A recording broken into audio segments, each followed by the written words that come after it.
vocês, nós vamos fazer uma oração, pedir para Deus então nos abençoar, né, na reflexão então da mensagem desta noite, né? Deixaste o teu primeiro amor. É a primeira carta então à igreja de Éfeso. Convido você onde você está a fechar nossos olhos. Vamos fazer então uma oração, pedindo para Deus então nos guiar, nos dirigir. Oremos. Querido Deus, amado Pai, nesse momento nós vamos abrir a Tua Palavra, vamos estudar um assunto bastante relevante em Apocalipse, que é a primeira carta à igreja de Éfeso. O Senhor nos ajude, ó Deus, na compreensão dessa mensagem, que essa mensagem fale ao nosso coração e que ela nos induza a mudarmos a nossa vida para vivermos um cristianismo mais próximo daquilo que o Senhor deseja para cada um de nós. Fique com todos que estão assistindo neste momento. Queremos colocar em Tuas mãos os pedidos, que com certeza está no coração de muitas pessoas ali, talvez não escreveu ainda, mas está guardado ali no coração.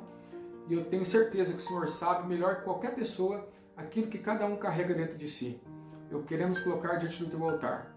Sabemos que com certeza tem pedidos ali que tem a ver com a saúde, talvez de familiares, amigos, pessoas no leito de hospital, ou talvez dentro da própria casa, buscando a recuperação da saúde.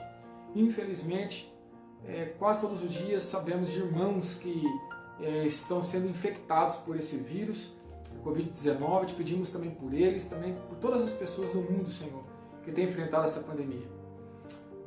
Pessoas estão passando por muitas crises durante esse período, pessoas têm tirado a vida, pessoas têm sofrido assim de várias formas. Querendo pedir a Deus que o Senhor tenha misericórdia das pessoas deste mundo, ó Pai. Nos ajude nesse momento de crise, nesse momento tão importante e difícil que a humanidade está vivendo. Pedimos também a Tua bênção sobre as famílias, sobre a vida espiritual, que o Senhor também nos abençoe para esse crescimento espiritual dia a dia, na nossa casa, nos nossos estudos, e que o Espírito Santo, ó Deus, esteja dirigindo agora o estudo que nós teremos. Nós Te rogamos por essas bênçãos, que o Senhor fique conosco, nos auxilie, é o que Te pedimos em nome de Jesus. Amém.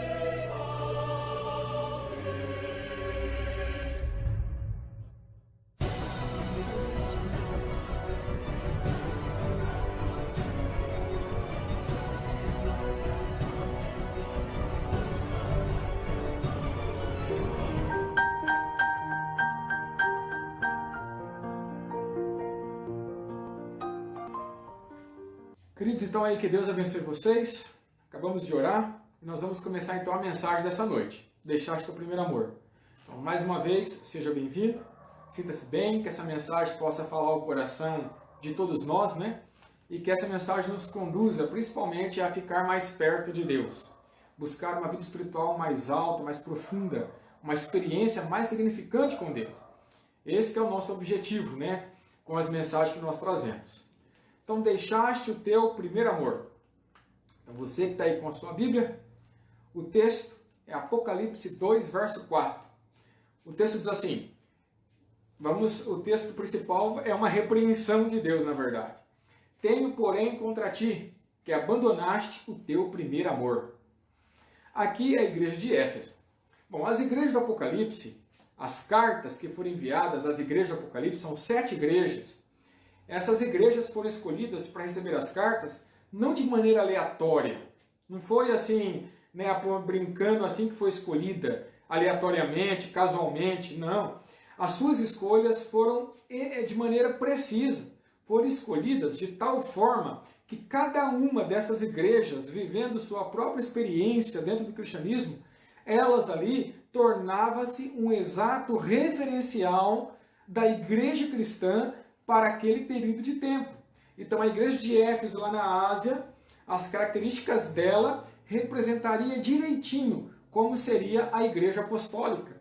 Aí você vai na igreja de Esmirna, as características da igreja de Esmirna representava direitinho como seria a próxima fase da igreja. E assim sucessivamente, né? Um comentarista chamado Joseph Seiss, ele afirma que, em primeiro lugar, as 7 igrejas representam também 7 fases, ou períodos da história da igreja. 7 fases ou 7 períodos da história da igreja. Ele diz mais que se estendem, então, a fase desde os tempos apostólicos, dos discípulos, que começou no ano 31, até a segunda vinda de Cristo, quando teríamos a última fase da igreja, que seria a sétima igreja. Em segundo lugar, as 7 igrejas também, diz esse autor, poderia representar características, ou seja, 7 igrejas, 7 características existentes dos cristãos. Então, cada igreja, ele colocou aqui como uma segunda instância, né? Cada igreja representaria uma característica de um crente.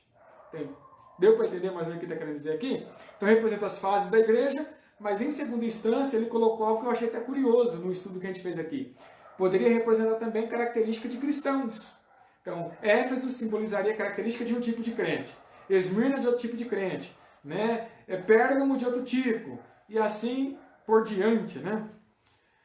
Então seria a ideia que cada confessor, cada aquele que confessa ser cristão, esse que confessa ser cristão, poderia ser um cristão de Efésio, em suas qualidades religiosas, poderia ser um cristão esmirniano, com as características de Esmirna, poderia ser um cristão pergamita, ou seja, está na igreja, mas está com os pés mais lá no mundo que na igreja, que é Pérgamo. Poderia ser um exemplo de Sardes, um cristão sardo, quer dizer, está mais fora que dentro da igreja, já faz que está mais fora do que dentro. Poderia também ser um cristão filadelfo, que é amor fraternal, né? Ou um laodiceano, que é aquele cristão morno, né? Que não quer compromisso com nada, né? Então, cada fase da igreja também poderia representar características de cada cristão que tem dentro da igreja hoje. Sendo assim, cada igreja, então, ali de Apocalipse, poderia representar, então, uma época, uma denominação e também um tipo de cristão, né? Poderia ter esses 3 significados ou símbolos aí. O conteúdo das cartas encerra sempre uma palavra de elogio, ou um reconhecimento, qualidade da fé, do vigor espiritual, de conselho, tem conteúdo de exortação, tem conteúdo de advertência, de repreensão, de reprovação, também de condenação, tudo dentro da situação lógica de cada caso ali da igreja. Apenas nos casos de Esmirna e Filadélfia não há repreensão, reprovação, não tem. Foi um período da igreja muito difícil e Deus não colocou para estas 2 fases da igreja a reprovação. Enquanto que Laodiceia, que é a última fase da igreja, é a última antes da volta de Jesus, não há para esta igreja, por exemplo, elogio. Então você pode ler lá Laodicenses, que não há nenhum elogio, é a única igreja das 7 que não tem elogio da parte de Deus, né? Infelizmente. Bom, vamos então para a nossa primeira igreja, então, que é Éfeso. Bom, características primeiro de Éfeso, essa cidade que Deus escolheu, que tinha uma igreja ali para representar o período da igreja apostólica, né? Então, características de Éfeso. Éfeso ficava localizado, então, na Ásia Ocidental, ficava no lado ocidental da Ásia Menor. Ela era a porta de entrada da província romana da região e se tornou a cidade capital. Então, isso já mostra que Éfeso era uma cidade muito importante.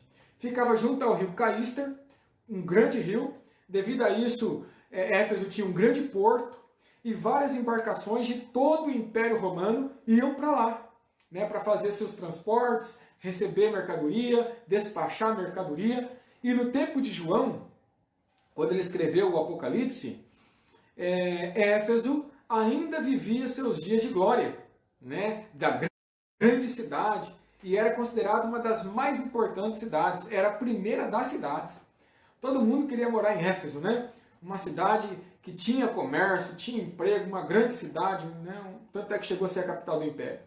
O templo da deusa Diana, ou Artemis, era uma das mais magníficas obras e estrutura da cidade. E sem contar que a devoção a essa deusa em Éfeso era tremenda. Os objetos de devoção à deusa Diana, ou Artemis, né, movimentavam um grande comércio na cidade. Tanto é que se você lê em Atos, capítulo 19, o apóstolo Paulo, quando ele chega em Éfeso e começa a pregar, e as pessoas começam a aceitar a mensagem que Paulo pregava, as pessoas, os empresários que tinham as fábricas dos ídolos, então, de Diana e Artemis, eles ficaram desesperados, porque as pessoas começaram a aceitar o evangelho de Paulo e parou de comprar os objetos que eles vendiam da deusa Diana e Artemis. Né? Eles pararam de comprar. E aí começou a diminuir o trabalho. E aí eles ficaram preocupados, acharam até que ia ter que fechar a fábrica. né? Porque movimentava um grande comércio os artefatos da deusa Diana e de Artemis, né? Lá na cidade de Éfeso. Tinha um teatro na cidade de Éfeso que cabia de 25 a 30 mil pessoas. Era o maior teatro na época entre os gregos. Havia também um circo de espetáculos que tinha mais ou menos 200 metros de comprimento por 60 de largura, né? Ou seja, era uma cidade que atraía pessoas. Era uma cidade de grande movimentação, né? E que nessa grande cidade aí, hoje, o que restou dela é apenas ruínas. Éfeso se foi, só tem ruínas hoje. É uma grande cidade, hoje reduzida a nada. A igreja de Éfeso compreende, então, o período, agora dentro da profecia, da igreja apostólica. Igreja apostólica que se inicia no ano 31 depois de Cristo, quando teve aquele grande Pentecostes. Os discípulos foram cheios do Espírito Santo e saíram pregando o Evangelho, falando em outras línguas. E naquele dia ali, quase 3.000 almas foram salvas, batizadas, ali entregaram a vida a Jesus. E a Bíblia fala que dia após dia ia aumentando o número daqueles que se uniam à igreja. E ali, naquele momento, teve início, então, a igreja cristã apostólica, ou seja, liderada pelos apóstolos. Por isso recebe esse nome, igreja apostólica, porque era liderada pelos apóstolos. Ali se inicia, então, o período da igreja de Éfeso, que é o período da igreja apostólica, ano 31 depois de Cristo com Pentecostes. E ela vai se estender até o fim do primeiro século, até o ano 100 depois de Cristo. Então, do ano 31 até o ano 100 depois de Cristo, nós temos um período, então, que é conhecido na profecia como período da igreja de Éfeso, que é reconhecido como período da igreja apostólica, né? Éfeso significa desejável. E quando você conhece a cidade de Éfeso, a estrutura de Éfeso e tudo que ela oferecia, era um lugar desejável. Todo mundo queria estar em Éfeso, todo mundo queria morar em Éfeso. Era uma cidade que atraía, tinha uma estrutura desejável, tinha recreações desejáveis, tudo tinha lá. Então era uma cidade desejável. Assim, quando Deus escolheu essa cidade para representar o período da igreja de Éfeso ali, né, do ano 31 ao ano 100, Deus esperava então que a sua igreja também fosse desejável. Bom, este período da igreja apostólica foi um período em que sua condição era uma condição assim de fiel, uma condição de igreja pura. Assim foi a igreja apostólica. Ela seguiu então assim nos primeiros tempos os ensinamentos que foram transmitidos por Cristo, que passou para os apóstolos e os apóstolos para as pessoas que compunham esse período da igreja apostólica. Era uma igreja preocupada em seguir os princípios apostólicos que os apóstolos ensinavam, a doutrina que eles passavam, os ensinamentos que eles transmitiam. Por isso que ela foi elogiada por perseverar na fé e odiar as heresias, como as obras dos nicolaítas, que diziam, né, os nicolaítas diziam que o evangelho e a graça eram suficientes para a salvação, sem necessidade de obedecer à lei de Deus. E os apóstolos bateram muito de frente contra as heresias. Era uma igreja que realmente era fiel aos princípios e não aceitava ideias desvirtuadas que tentavam entrar na igreja. Por isso ela foi elogiada por Deus. Amém, né? Agora, para nós refletirmos. A igreja que você frequenta, quão desejável ela é? Já parou para pensar? Quão desejável é a sua igreja? Será que as pessoas desejam estar lá? Ou será que quando as pessoas vão lá, participam, não querem mais voltar, porque não sentiu um lugar desejável? É uma pergunta para nós respondermos, né? Quão desejável é a sua igreja? Um outro ponto, lembre-se que a igreja é formada por cada um de nós. A igreja somos nós. Não é a estrutura, o telhado, as paredes. Somos nós, as pessoas, os irmãos que compõem a igreja. Então, outra pergunta que podemos fazer é: como seria a igreja? Olha essa pergunta, presta muita atenção nessa pergunta. Como seria a igreja se todos os irmãos fossem um cristão como você é? Como seria a igreja se todos fossem igual a você? Seria um lugar desejável? Seria um lugar aprazível, que todos gostariam de estar lá? Seria um lugar onde as pessoas se sentiriam em casa, numa família, onde as pessoas se amam, onde as pessoas se contagiam com amor, com o fervor do Espírito Santo de Deus? Como seria a igreja que você frequenta, se todos os irmãos lá fossem igual a você? Seria desejável? É uma pergunta para refletirmos, pensarmos. Bom, uma coisa é certa que nos deixa muito claro aqui na carta à igreja de Éfeso, é que Deus guia a sua igreja. Amém? Deus guia a sua igreja. Lá em Apocalipse 2, verso 1, está escrito assim, ó, ao anjo da igreja em Éfeso escreve, estas coisas diz aquele que conserva na mão direita as 7 estrelas e que anda no meio dos 7 candeiros de ouro. O anjo, aqui no grego, angelos, pode ser traduzido como anjo, mas também pode ser traduzido como mensageiro. Sendo assim, anjo aqui pode significar mensageiro ou o líder daquela igreja, a liderança daquela igreja, que deve ser a responsável, então, pelo povo diante de Deus. Então, anjo aqui, ao anjo, quer dizer, ao mensageiro, ou à liderança da igreja. Né? Naquele período apostólico, a liderança da igreja, a liderança que é responsável, então, por conduzir um povo rumo à Canaã celestial. Então, o anjo aqui simboliza a liderança, né? O líder da igreja, o mensageiro da igreja. A mensagem da carta, então, deve ser dirigida, como diz o texto aqui, ao líder. E depois o líder para a igreja. Essa é a ideia. Então, ao anjo, quer dizer, ao líder. E o líder leva para a igreja a mensagem. E aqui nós temos uma grande responsabilidade para a liderança da igreja. Deus espera muito dos seus líderes na condução do seu povo. Ele é o líder, ele é o anjo, ele é o mensageiro, ele é a liderança que representa Jesus para a igreja. Jesus se apresenta a esta igreja como aquele que conserva na mão direita as 7 estrelas e anda no meio dos candeiros de ouro. Apocalipse 1:20 diz que as estrelas são anjos. Anjos são mensageiros, líderes. Né? Nós já vimos isso daí.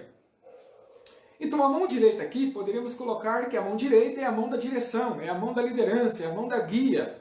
Então, conserva na mão direita. Quer dizer que Jesus conserva diante da sua liderança. Na liderança de Jesus, ele conserva o quê? As 7 estrelas. Quer dizer que Deus ele tem cuidado, ele guia, ele lidera as 7 estrelas. Então, quem são as 7 estrelas? Bom, as estrelas, nós já falamos, são símbolos da liderança da igreja. Quer dizer, então, que Jesus, ele auxilia, ele conduz, ele guia a liderança da igreja. Os líderes da igreja, os mensageiros da igreja. Olha que coisa importante. Deus está dirigindo os líderes do seu povo. Amém? E diz que a liderança está sob sua mão direita, quer dizer, sob o seu guia, sob o seu cuidado, sob o seu resguardo, né? E diz que ele anda no meio dos 7 candeiros de ouro. Candeiros representa então aqui a própria igreja. A própria igreja. E os 7 estrelas, 7 candeiros, o 7 simboliza o número da perfeição, ou totalidade. Quer dizer que Deus cuida de toda a liderança em todos os lugares. E ele anda no meio das igrejas, dos 7 candeiros, quer dizer, em todas as igrejas, de todas as épocas. Ele anda no meio, ele está entre o seu povo, né, nas suas igrejas. Cristo não poderia se apresentar melhor do que ele fez aqui na primeira carta à igreja de Éfeso. Este verso indica que Cristo está na liderança da sua igreja. Ele tem seus líderes ao seu extremo cuidado. Eles estão sob a liderança do próprio Cristo. Bom, isso quer dizer que, com a sua igreja, em todas as épocas, Cristo está à frente, em nome de Jesus. Amém? Cristo não abandonou seu povo. E essa primeira carta mostra justamente isso. E o fato de ele andar entre os 7 candeiros significa que Cristo, então, está no meio do seu povo. E ele estará até quando? Até a consumação dos séculos. Mateus 28, verso 20, fala assim, ó, eis que estou convosco todos os dias, até a consumação dos séculos. Ele está e estará com o seu povo, em momentos bons, em momentos de crise, como nós estamos passando agora, momentos de dificuldade, não importa o cenário profético, não importa o que esteja acontecendo. A Bíblia diz, ele anda no meio dos 7 candeiros, ou seja, ele anda no meio do seu povo, ele está no meio da sua igreja. Nós precisamos crer, amém? Que ele dirige a sua igreja. É verdade que a igreja passa por muitas situações difíceis. Alguns até procuram a gente e falam, pastor, mas para onde está indo a igreja? Eu nunca vi a igreja numa situação como está hoje, pastor. Aí parece que as pessoas estão perdendo o compromisso com as coisas de Deus. A igreja parece que está enfraquecendo, parece que as pessoas, em vez de melhorarem sua conduta, parece que estão fazendo de tudo para viver contrário aos princípios que a Bíblia ensina. Para onde vai a igreja? Parece que está afundando. Muitas vezes é esse pensamento que passa em nossa mente. E isso nos leva muitas vezes a duvidar que Deus está dirigindo a sua igreja. mas o texto aqui é bem claro em dizer que ele anda no meio dos candeeiros, ele anda no meio da igreja. E na sua mão direita ainda ele carrega as 7 estrelas, que são os líderes, os mensageiros, a liderança dessas igrejas. Ou seja, ele não só conduz a liderança, como ele anda no meio do seu povo. Deus seja louvado por isso. Que segurança nós recebemos nas profecias bíblicas. Lembre-se que a igreja, na época de João, estava sob extrema perseguição, estava sofrendo, cristãos estavam morrendo. Enquanto João estava lá na ilha de Patmos, do outro lado do oceano, do mar ali como prisioneiro, do outro lado a igreja sofria, sabe? A igreja passava por muitas situações. E esta mensagem que João escreveu foi um alento necessário para o povo, justamente naquele momento difícil que o povo estava passando. Foi uma palavra de vamos dizer assim, motivação que o povo precisava para continuar firme na fé. Amém? Nunca se esqueça, Vida e Ensinos, página 206. Está escrito assim, ó: testifico aos meus irmãos e irmãs que a igreja de Cristo, olha o que é dito aqui, por débil e defeituosa que seja,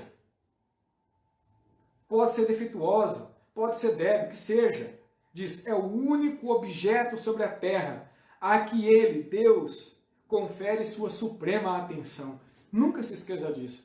Por mais débil e defeituosa, diz aqui, que a igreja possa parecer, é esta igreja, é para esta igreja que Jesus está olhando. É para esta igreja que Deus está dando a sua suprema atenção. Sua prioridade é para esta igreja. Deus seja louvado por isso. E esta igreja não são a estrutura, são as pessoas. Então é com você que ele está dando a sua suprema atenção. É para você que ele está de olho. Por mais débil e defeituoso que eu seja, ele está de olho em mim. Deus seja louvado por isso. Ele está dirigindo, ele está guiando, mas nós precisamos crer nisso. Amém? Bom, um terceiro ponto que queremos focar nessa mensagem é Deus reconhece a sua igreja. Deus reconhece a sua igreja. Lá em Apocalipse 2, verso 2 e 3, diz assim, ó: conheço as tuas obras. Amém? Deus conhece nossas obras, ele vê tudo. Ele é onisciente. E ele é onipresente. Ele vê todas as coisas. Tanto o teu labor como a tua perseverança. E que não pode suportar homens maus. E que puseste a prova os que a si mesmo se declaram apóstolos, mas não são. E os achaste o quê? Mentirosos. E tens perseverança, e suportaste provas por causa do meu nome, e não te deixaste esmorecer. Então veja que Deus conhece, ele reconhece a sua igreja. Ele sabe os pontos fortes da sua igreja. Ele sabe o que a igreja está fazendo. Deus está de olho. E queridos, esse reconhecimento que acabamos de ler aqui se encaixa perfeitamente na experiência que a igreja apostólica teve. Quando nós verificamos, quando estudamos os livros de Atos, as epístolas que os apóstolos escreveram, nós vemos justamente tudo isso que eles passaram. Sabe, seus labores, suas lutas, suas provas, perseverança, como eles defrontaram aquelas pessoas que diziam cristãos, que diziam da mensagem de Deus.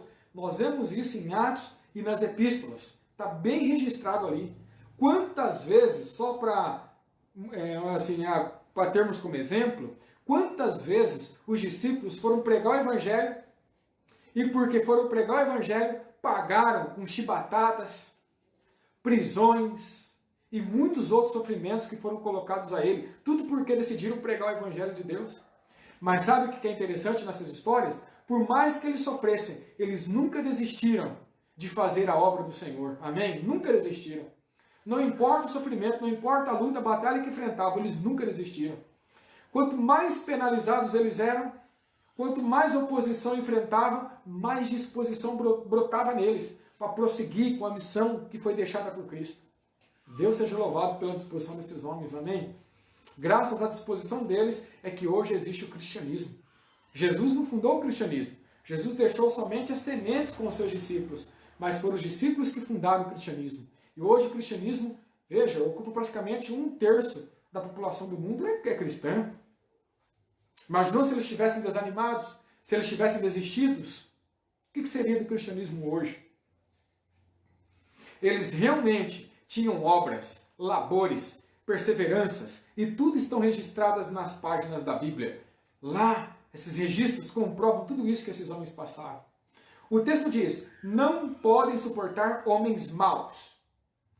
E quando nós olhamos a história bíblica, vou citar só um exemplo. Ananias e Safira tentaram enganar os discípulos, fizeram a promessa de ajudar a igreja financeiramente, e quando a oportunidade surgiu, eles foram lá e fizeram tudo aquilo que fizeram, mentiram, esconderam dinheiro e desfizeram tudo que votaram e prometeram que fariam, né? Mas os discípulos chegou de frente ali, não suportavam homens maus, eles testavam esses homens e os reprovavam. Ananias e Safira pagaram com a morte. Um outro ponto que a Bíblia fala, né, no texto aí que nós acabamos de ler: puseste à prova os que a si mesmos se declaram apóstolos e não são. Os discípulos colocaram as provas. A igreja apostólica colocou à prova muita gente que dizia ser crente e não era. Diversas vezes encontramos nas epístolas advertências contra falsos mestres, falsos apóstolos e espíritos enganadores.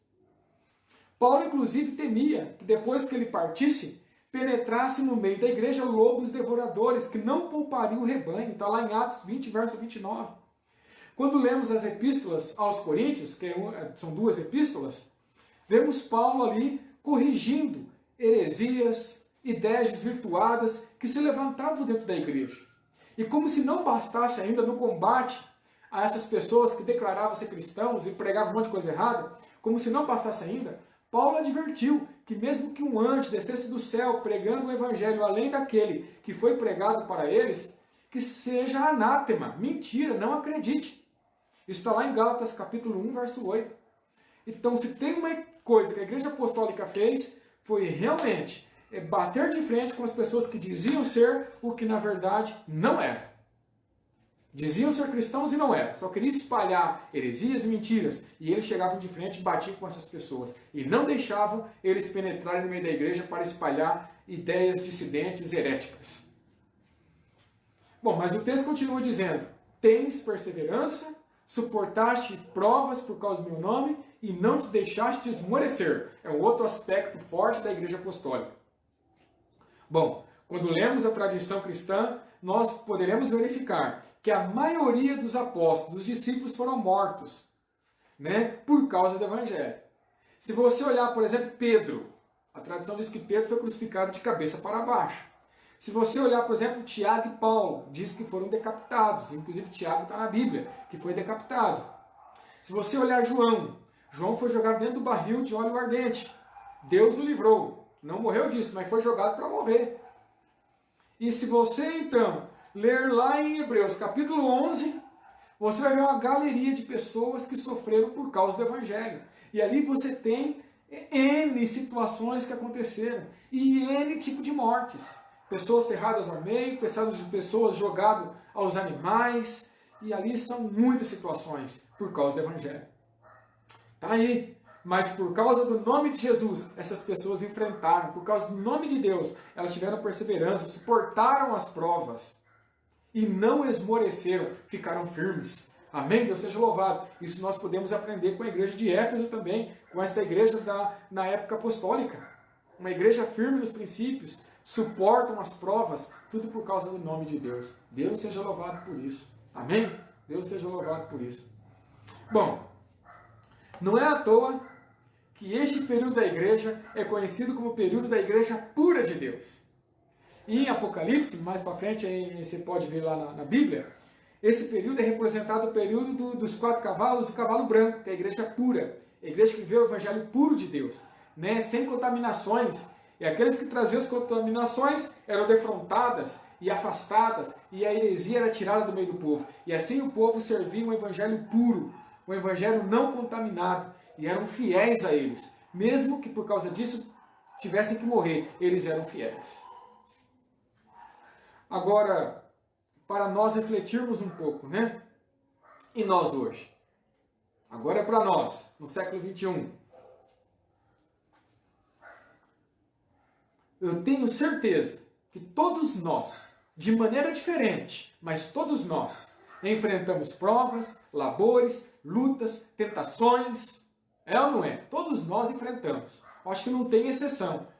Todos nós passamos, ou estamos passando, ou vamos passar por situações similares. A grande pergunta é: você tem conseguido se manter de pé? Você tem esmorecido ou tem permanecido firme? Tem sido perseverante? Lembre-se que o segredo é estar ligado a Cristo. Ele está andando no meio da sua igreja, no meio do seu povo. Ele tem a sua igreja e a sua liderança na palma das suas mãos. Ele está auxiliando, conduzindo, protegendo. Deus tem o controle do futuro. Amém? Deus tem o controle da sua igreja. Então, como está a sua fé? Firme ou está esmorecendo? Igreja apostólica foi igreja pura de Deus, em todos os sentidos, inclusive de membresia. Porque aquele irmão que estava na igreja no período apostólico, que não fosse fiel, não suportaria as provas. Muitos cristãos morreram, muitos cristãos foram apedrejados, muitos cristãos pagaram com a vida a fé que tinham. Então aquele que não era muito fiel, ao ver essas situações acontecendo, já caía fora. E só ficava na igreja realmente aqueles que eram fiéis. E assim a igreja era filtrada, assim a igreja era sacudida. Então não era todo mundo que ficava. Só realmente os corajosos, que tinham convicção e certeza da sua fé. Bom, Deus, a quarta ideia do sermão é: Deus repreende então o seu povo. E aí foi o verso que nós começamos a mensagem dessa noite, né? Tenho, porém, contra ti, que abandonaste o teu primeiro amor. Lembra-te, pois, de onde caíste e arrepende-te. Volte às primeiras obras, senão venho a ti e moverei do seu lugar o teu candeeiro, caso não te arrependas. Apocalipse 2, verso 4 e 5. Infelizmente, após a morte dos apóstolos, a igreja esmoreceu. Seus líderes supremos agora não existiam mais. Então a força que aquelas pessoas colocaram na liderança dos apóstolos, agora porque não tinham mais eles na liderança da igreja, que estavam mortos. Então a igreja agora começa a experimentar um esmorecimento, talvez uma decepção, porque perderam seus líderes. Os anos iniciais da igreja foram de grande fervor, de grande empenho, pregação do evangelho, dia a dia o Senhor aumentava os que iam sendo salvos na igreja. Paulo, então, começou a alertar a sua igreja, um pouco antes da sua partida, né? Que viriam tempos difíceis para a igreja, que se levantaria, por exemplo, o anticristo viria, sentaria no lugar de Deus, querendo parecer Deus, e falaria contra Deus.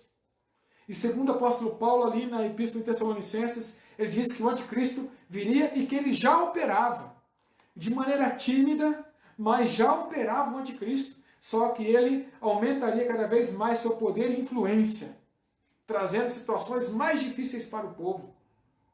E nós conhecemos o que foi o ano 538 para frente, um período de grande prova, de perseguições, né? Ali o anticristo fez o que quis e matou milhares de cristãos. Bom, desta forma então, o primeiro amor que aquelas pessoas tinham, agora eles começou a morrer. E aí o que acontece? Os apóstolos lutaram tanto para que isso não acontecesse para o povo, tentaram deixar líderes para assumir o lugar deles ali, mas infelizmente formaram até uma liderança para sucedê-los, mas infelizmente algumas ideias erradas na cabeça daquelas pessoas, né, relacionadas aos próprios discípulos, desencadearam uma decepção, um esmorecimento espiritual. Quer um exemplo clássico disso? Nós encontramos lá em João capítulo 21, verso 20 a 23. Ali temos registrado a ideia que existia na cabeça do povo, por exemplo, que o apóstolo João não morreria. Essa ideia surgiu no meio do povo, que João não morreria. Agora imagina quando João morreu. Que decepção, que tristeza, que desapontamento. Veja o que diz João 21, 20 a 23. Então Pedro, voltando-se, viu que também o ia seguindo o discípulo, a quem Jesus amava. Aí está falando de João, né? O qual na ceia se reclinara sobre o peito de Jesus e perguntara: Senhor, quem é o traidor? Vendo-o, pois, Pedro perguntou a Jesus: e quanto a este? Apontando para João, né? E quanto a este? Jesus, meio sabendo do que já se tratava, respondeu: se eu quero que ele permaneça até que eu venha, o que é que te importa? Quanto a ti, Pedro, me segue. Então se tornou corrente entre os irmãos o dito de que aquele discípulo não morreria. Ora, Jesus não dissera que o discípulo não morreria, mas se eu quero que ele permaneça até que eu venha, que te importa? E aí, queridos, espalhou a ideia que João não morreria. Então imagina, João foi o último discípulo a ficar vivo. Todos já haviam morrido. E todo mundo depositava fé em João, porque havia a ideia correta que João não morreria. Agora imagina quando João morreu. O desapontamento, a tristeza, o último líder apostólico agora morre. A igreja se sente como uma ovelha que não tem pastor, sabe? Largada. E aí passa por esmorecimento, uma frieza espiritual. E aquele primeiro amor, sabe? Aquele fervor, aquela ousadia. Agora eles começam a perder. Tudo aquilo eles começam a perder. Começa a perder o primeiro amor. As primeiras obras que eles faziam, pararam de fazer. Aquele zelo missionário espiritual, perderam. Aquela vontade, sabe, de sair e falar, foi esmorecendo.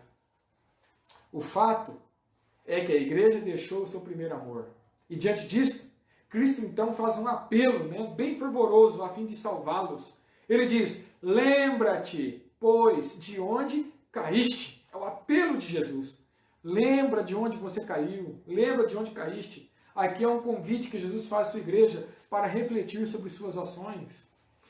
Jesus esperava que seu povo refletisse sobre os seus erros, seus pecados, o momento em que eles mudaram o rumo ou perderam o foco. Ele deseja então que nós analisemos a nossa história, dia a dia, o nosso dia a dia. Ele deseja, irmãos, que verifiquemos onde nós estamos falhando na vida cristã. Ele deseja que nós reconhecemos o nosso erro. Esse, queridos, na Bíblia é o primeiro passo para nos levarmos ao arrependimento, a uma confissão. É o primeiro passo. Era isso que ele esperava da igreja de Éfeso, é isso que ele espera de nós também. Essas são as primeiras ações para restabelecermos a nossa vida espiritual. O arrependimento genuíno, todavia, sempre levará o pecador a uma tomada de posição com respeito à justiça, ou seja, obediência à lei, a mudança de vida, a fidelidade a Deus. O texto diz, volta às primeiras obras, aquelas obras iniciais que começaram a igreja primitiva. Ele fala, volte aquelas obras lá quando vocês começaram, junto com os apóstolos. O que fizemos ontem, o que esse texto nos diz? Que o que fizemos ontem para a nossa salvação, hoje, não importa mais. O que fez ontem ficou para ontem. O que vai definir a minha salvação é o que eu faço hoje, é o que eu faço agora. Ontem eu posso ter sido o maior missionário do mundo, mas se hoje eu abandonar Jesus, eu estou perdido. Ontem eu posso ter sido o pior pecador do universo, mas se hoje eu aceitar Jesus, eu estou salvo. Era isso que Jesus queria que a igreja entendesse. O que eles fizeram no passado é importante? É. Tem grandes lições? Tem. Mas para a salvação não importa. E eles tiveram um início magnífico, tremendo. E agora estava terminando de uma maneira fria. E Jesus fala assim, volte às primeiras obras. Volte. Vê aonde você caiu e retoma de lá. Retoma de lá. A igreja deveria continuar no zelo e no fervor espiritual que eles tiveram no começo. A salvação é um processo em progresso, não pode parar. Ele devia continuar a progredir na fé, o cristão, a igreja, devia continuar a progredir na fé, no amor, nas obras, devia retornar ao ponto de onde parou. Mas e se o povo recusasse a se arrepender? O que aconteceria se o povo não ouvisse o apelo de Jesus, de lembrar onde caiu, e retomar as primeiras obras? Se o povo não ouvisse essa mensagem, o que aconteceria com o povo, com a igreja? E aí o texto diz, venho a ti e moverei do seu lugar o teu candeeiro. Candeeiro, lembra, simboliza a igreja. Isso significa então a rejeição da parte de Deus para com aqueles que não ouvissem a sua mensagem. Caso ele esteja falando então aqui, vamos supor então que ele estivesse falando, em vez com a igreja, mas com a liderança, que era responsável então pelo povo, para conduzi-los à Canaã Celestial. Então se Jesus aqui estivesse falando com a liderança, a ideia então significaria o seguinte, que Deus então rejeitaria aquela liderança, e outros líderes seriam levantados no lugar deles. Queridos, Deus não quer desobedientes, pessoas que não ouvem a sua voz. Pessoas que não ouvem a sua voz, ele tira do seu lugar, da sua liderança e coloca outros no lugar. Ele não tem prazer em fazer isso, mas é a consequência do uso do nosso livre-arbítrio, da nossa escolha. Se a liderança não ouvisse a voz de Deus, então outros líderes ocupariam o lugar. Se a igreja não ouvisse a voz de Deus, então ele removeria do lugar o seu candeeiro, a sua igreja. É uma ação de desaprovação àquelas ações, àquelas atitudes da igreja. Agora, para nós refletirmos, para nós hoje. Queridos, você não pode conformar com o que você alcançou até agora. Não pode ficar satisfeito. Talvez você faça comparações. Talvez você olhe o irmão lá na igreja e talvez aquele irmão não está tão bem na caminhada cristã como precisaria estar. Talvez, infelizmente, ele, em vez de melhorar, está indo de mal a pior nos caminhos de Deus. E você olha aquela pessoa e fala assim, bom, eu estou bem melhor que fulano. Nossa, eu estou bem melhor que Beltrano. Nossa, eu estou bem melhor que Ciclano. Olha, Ciclano não faz isso, eu faço. Ciclano faz aquilo, eu faço. E esse ato, muitas vezes, de se comparar, pode fazer a sua mente pensar assim, nossa, tá bom demais, eu estou excelente. Não podemos nos conformar com aquilo que alcançamos até agora, achando que já é o suficiente onde nós estamos, na plataforma que estamos, e que não precisamos mais subir nenhum degrau. Não podemos nos conformar com isso na escala da santificação. Você não pode estacionar na vida cristã e achar que tudo está correto, tudo está perfeito, tudo está bom demais. Seja você líder ou membro de igreja, não importa. Não importa. A única coisa que pode mudar, se você é líder, no caso, é que Deus, como você que é líder, ele agirá com mais rigor. Ele cobrará mais daquele que é líder do que aquele que não é. É a única coisa que vai mudar. Mas cobrar, e Deus vai cobrar de todos. E nenhum de nós, líder ou não, pode ficarmos satisfeitos onde nós estamos. Temos que buscar mais, aprimorar cada vez mais a nossa caminhada com Deus. Amém? Agora, ó, se você é líder, a responsabilidade é maior, né? É muito maior. Jesus fala, volte às primeiras obras. Por favor, irmãos. Por favor, irmãs. Por favor, amigos. Mude de vida. Enquanto a vida, há esperança. Mude de vida. Volte às primeiras obras. Não sei se você pensa muitas vezes, quando você começou sua caminhada com Deus. Você lembra? Como é que era? Era pôr do sol, não era assim? Era culto familiar, estudos bíblicos, aquele ânimo para ir para a igreja, o culto, vamos para a igreja, aquele ânimo, aquela alegria. Aí passou um ano, passaram-se 2 anos, 3 anos, tem que ir para a igreja hoje? Verdade, certo, tem certeza? Não é assim? Tem que ler a Bíblia hoje? A lição nem sabe onde está. O que está acontecendo com o primeiro amor? À medida que Cristo está perto de voltar, o nosso amor deveria aumentar mais intensidade. Só que parece que quanto mais perto está de voltar, parece que mais frio está o nosso amor. O primeiro amor está sendo esquecido. Estamos deixando o primeiro amor. Quanto mais perto Cristo está de voltar, mais vamos deixando o primeiro amor. Misericórdia. Que Deus tenha misericórdia de nós. Precisamos despertar. Precisamos voltar às primeiras obras. No verso 6 diz assim, tens, contudo, a teu favor que odeias as obras dos nicolaítas, as quais eu também odeio. Tens, contudo, a teu favor, começa o verso 6. Parece até uma linguagem de peso de balança, né? Favor, contra, né? Você coloca obras boas a favor, faz obras ruins contra. E aí parece uma ideia de balança. Tens a teu favor, parece uma balança que fica assim, ó. Favor, contra, positivo, negativo, né? Bom, parece uma linguagem de julgamento aqui. De fato, Jesus é o grande juiz. Nas Escrituras ele é colocado assim, tanto dos vivos quanto dos mortos. Está lá em Atos 10, 42. E diz a Bíblia também que esse juiz vê tudo, ele sonda os corações. Está lá em Salmo 139. Ele conhece até as profundezas da nossa vida. Por fim, já que ele é o grande juiz e conhece todas as nossas ações e tudo está registrado, ele vai retribuir cada um segundo as suas obras. Bom, olhando para esse lado, é evidente que tudo que nós fazemos nesse mundo aqui, tudo que nós falamos, pensamos, agimos, tudo que nós fazemos, é colocado a favor ou contra nós nas balanças do tribunal. Tudo será usado a favor ou contra nós no tribunal do céu. E a Igreja Apostólica, diz o texto, uma coisa que tinha a favor dela é que ela odiava as obras dos nicolaítas. Obras quer dizer estilo de vida que aqueles homens tinham decorrente das suas heresias. Que futuramente, no período da igreja de Pérgamo, nós vamos estudar, na igreja de Pérgamo, eles, naquele período, não só tolerou as obras dos nicolaítas, como sustentou e também praticou. Então veja, Éfeso, eles odiavam as obras e batiam de frente e tiravam do meio da igreja as obras dos nicolaítas. Aí passou Esmirna, entrou Pérgamo. Em Pérgamo, então eles agora aderem à ideia dos nicolaítas, sustenta e pratica. Veja como foi degradando a igreja, né?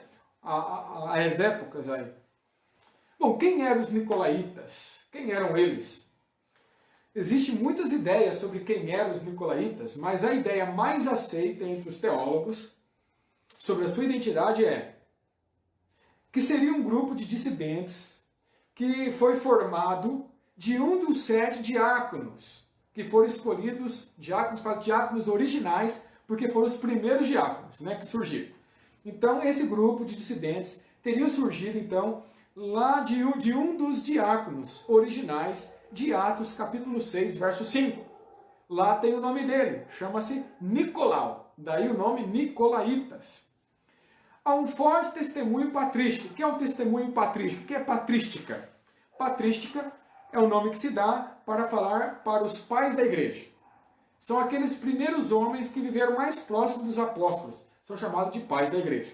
Então, há um forte testemunho patrístico, ou seja, dos pais da igreja, que defende esta ideia aí, de que esse grupo surgiu então de Nicolau, um dos primeiros diáconos.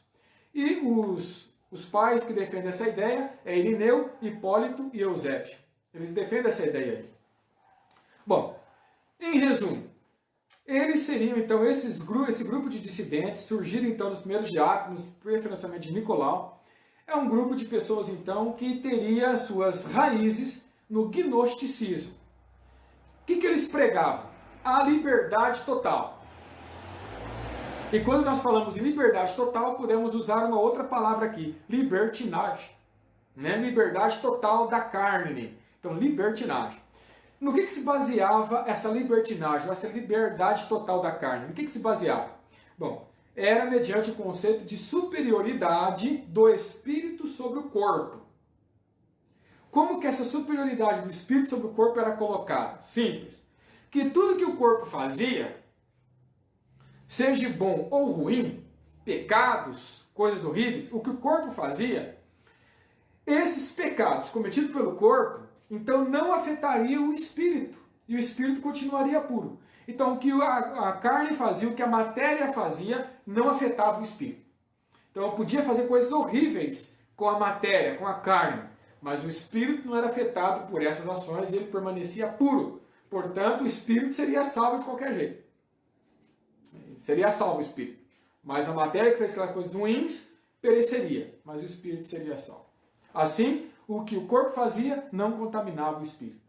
Diante desta ideia, o Evangelho de Cristo, então, tornava a lei sem efeito. Por que sem efeito? Porque você podia fazer o que você quisesse, podia até quebrar a lei, podia até desobedecer os mandamentos, cometer os pecados mais hediondos. Não contaminaria o espírito. Então veja que situação os nicolaítas ensinavam, né, com essas suas ideias. Pois como crentes, diziam eles, estamos livres da necessidade de ser praticantes da palavra. Deus não pode ter empatia, queridos, com tal conduta de desrespeito para com a sua lei. Por isso a igreja de Éfeso, eles odiavam as obras dos nicolaítas, seus ensinos e suas práticas. E Deus deu, vamos dizer assim, a favor da igreja essa ideia de odiar os nicolaítas e as suas ideias que pregavam. Amém, né? Deus seja louvado. A lei de Deus não pode ser pisada, tem que ser obedecida. Né? Não podemos passar por cima e achar que a gente vai ficar impune e vai ser salvo mesmo assim desobedecendo. Lembre que a transgressão da lei é pecado. Pecado é transgressão da lei. 1 João 3, verso 4. Né? E nós temos que obedecer à lei. Isso é uma expressão do nosso amor para com Deus. Bom, quinta ideia e a última da mensagem dessa noite é: Deus tem uma promessa para a sua igreja. Lá em Apocalipse 2, versos 6 e 7, diz assim: quem tem ouvidos, ouça que o Espírito diz às igrejas. Ao vencedor, dar-lhe-ei que se alimente da árvore da vida que se encontra no paraíso de Deus. Ouvir na Bíblia, no sentido bíblico, implica em obediência. Quem não obedece, de acordo com a Bíblia, é porque na verdade nunca ouviu. O que Jesus está dizendo aqui seria o seguinte, quando ele fala assim, quem tem ouvidos ouça. O que ele quer dizer é o seguinte, coloque em prática tudo que vocês ouviram pelo Espírito. Coloque em prática tudo que vocês ouviram. É isso que ele está querendo dizer em outras palavras. Para aquele que ouve, ou seja, obedece, Deus sempre tem uma promessa, amém? Uma recompensa. Deus seja louvado, um galardão. E é assim que a carta de Éfeso é concluída, com essa promessa, com esse galardão. Essa promessa é proferida então aqui pelo próprio Cristo à sua igreja. Então é uma palavra que não pode falhar. Portanto, ela não falha jamais, mas se cumprirá de acordo com a palavra que sai da boca dele, que não sai vazia, mas cumpre com o seu propósito. Porém, essa promessa é condicional. É condicional. O que isso quer dizer, pastor? Condicional. Ou seja, ela só vai se cumprir na vida daquele que for obediente. Lembra o que o texto diz? Ao que vencer. Ao que vencer, vai receber essas coisas. Aquele que não vencer, não vai receber nada. Não é para todos, mas só para os vencedores.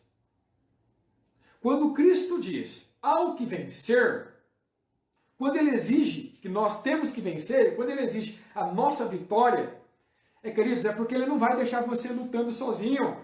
Quando ele exige a sua vitória, é porque ele vai te ajudar a vencer, amém? Em primeiro lugar, ele já venceu.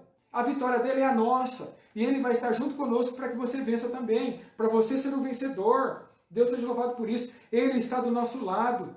Se você observar as 7 cartas, todas as cartas, a promessa é para aquele que vencer. Em todas as 7. É ao que vencer. Nenhum para o perdedor.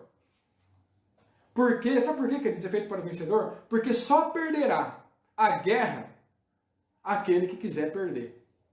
Por que só vai perder aquele que quiser, pastor? Porque do nosso lado, lutando as nossas lutas, enfrentando os nossos desafios, está o ser mais poderoso do universo. Está Deus. E se você deixar Deus agir na sua vida, não tem como você perder. Você vai ser mais que vencedor em Cristo Jesus, nosso Senhor. Amém? Deus seja louvado por isso. O vencedor terá o privilégio de se alimentar da árvore da vida. A árvore que foi negada ao primeiro casal quando eles pecaram, foi proibida, né, o casal ter acesso a essa árvore. Esta promessa, então, com base nisso, nos remete ao tempo quando o pecado será tirado desse mundo. Bem como também as suas consequências. Quando tivermos acesso à árvore da vida, é porque o pecado não existirá mais, assim como foi no início. Amém por isso, né? O que Cristo está dizendo é o seguinte, é que o vencedor herdará a vida eterna, viverá num paraíso onde pecado nunca mais existirá, onde habitará a justiça. Amém, porque é isso que eu quero. Eu tenho certeza que é isso também que você deseja, em nome de Jesus. Agora, para nós refletirmos. Este período da igreja de Éfeso representa o período apostólico, que vai do ano 31 depois de Cristo, no Pentecostes, até o ano 100 depois de Cristo. Mas também podemos aplicar ao tipo de cristão.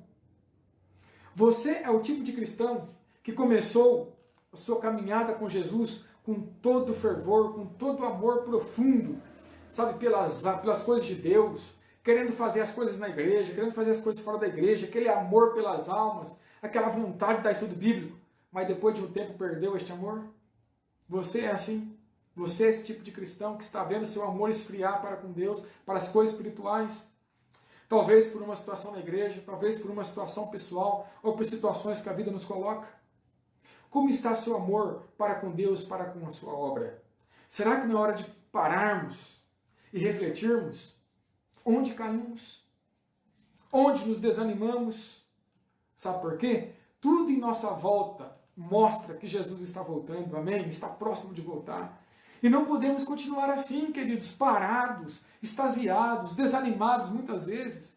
É hora de lembrarmos de onde caímos, arrependermos e nos levantarmos e praticarmos as primeiras obras, porque as promessas de Deus são para os vencedores. Amém? É para os vencedores.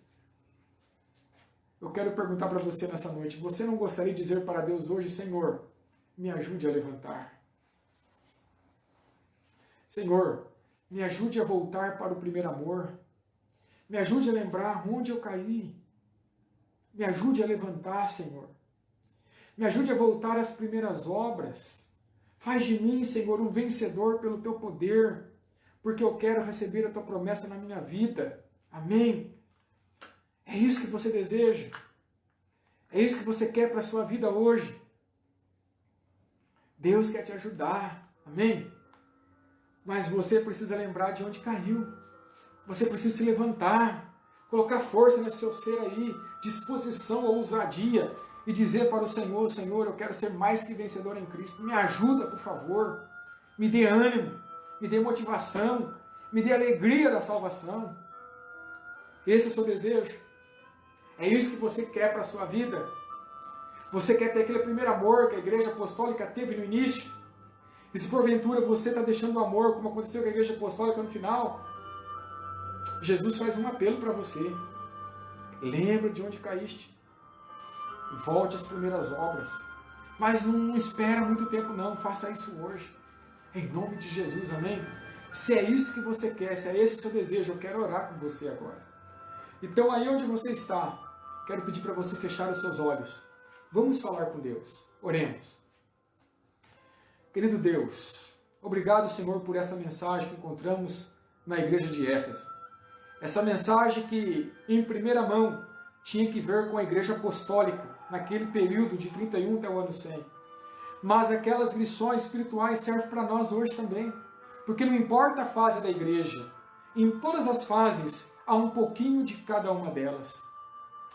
E é possível que na fase que estamos vivendo hoje, tenha alguém na igreja, Senhor, tenha alguém que chegou para a igreja animado, fervoroso, cheio de vontade de fazer as coisas, cheio de vontade de ganhar almas para Jesus, cheio de vontade de fazer a tua obra, mas que hoje esteja experimentando o esfriamento, o esmorecimento espiritual.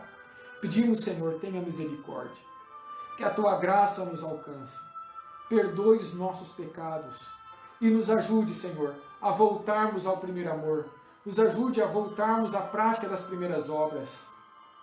Queremos ser os vencedores, queremos ser aqueles para quem as promessas se cumpram, queremos ser aqueles que participarão da árvore da vida que está no paraíso de Deus, queremos ter a vida eterna, morar no lugar onde o pecado não mais existirá. Nos ajude, Senhor, por favor, nós te clamamos e nós o fazemos em nome de Cristo Jesus.